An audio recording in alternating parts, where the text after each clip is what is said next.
Allen Robinson's the next guy I want to turn to. So regardless of who's under center, you can just guarantee they're going to be dialing up number 12 a lot.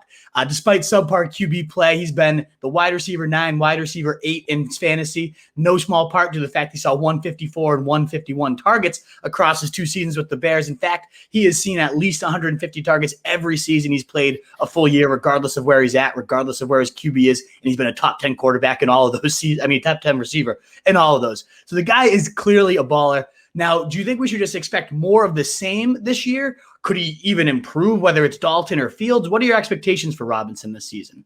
Well, if you think Fields is going to be this massive upgrade, I think everybody around him benefits, and that would include Allen Robinson. And you think about the downfield passing element. I know you don't think of Robinson like as a burner necessarily, but in terms of he put up, even last year with Mitch Trubisky and Nick Foles, he had more 20-yard catches than any Bear has had in over 20 years. So you think about what he could do with Fields. But even with Andy Dalton, like, let's go through the list, right? Christian Hackenberg, Blake Bortles, Mitch Trubisky, Nick Foles. Okay. Like, you could argue Andy Dalton is the best quarterback he's played with in his career. Like you can make that argument, and you've seen what Robinson's done, as you kind of alluded to, with all those guys. So I think he's going to have another outstanding year. The motivation is obviously there in a contract year, not shy of the frustration that the Bears did not reward him with a long-term contract that he saw fit. Head into another position, possible, could get a second franchise tag, could certainly be the highest paid player in free agency next year, highest paid wide receiver, I should say. So and that's just somebody whose work ethic is off the charts. And like, you see him in practice, you see what he does in the offseason. Like, he's still young. Like, there's just, like, it's hard to knock him. Like, the only knock really is that just the offense around him is just going to limit him a little bit. And you think about red zone opportunities, which might not have as many of those as some of the other top 5 wide receivers. But yeah, I mean, I think if anything, Robinson could be better with both quarterbacks.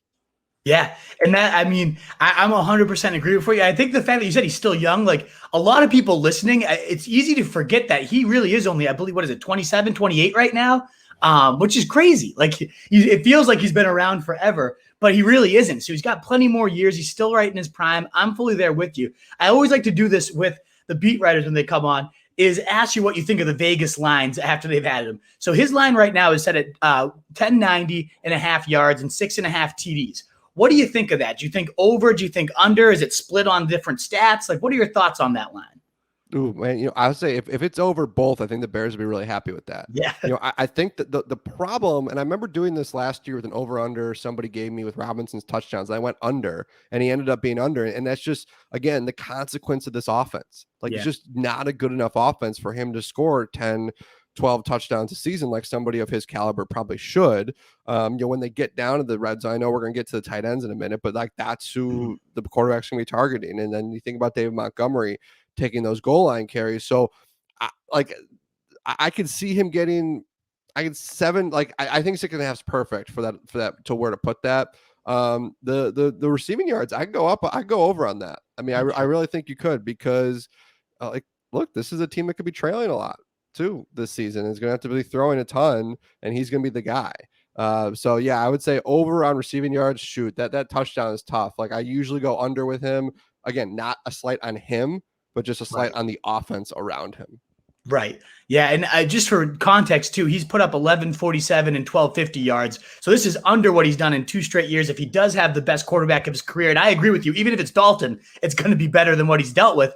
To me, that's one of the easiest over-under bets. I don't think that's even a question unless he gets hurt somehow. He's going to smash the yardage. The touchdowns does make sense, given that they might not be in the red zone so often. And we're going to talk about the tight ends that might eat there too. But yeah, the yardage, to me, you can do a separate bet on just yards. I think that's his lock of any lines that I've seen with any beat writers I've done this with. What is up, you fantasy wolf? Thanks so much for tuning in. If you haven't already, share your thoughts in the comments. Check out some more videos. And join the newest Wolfpack by subscribing below.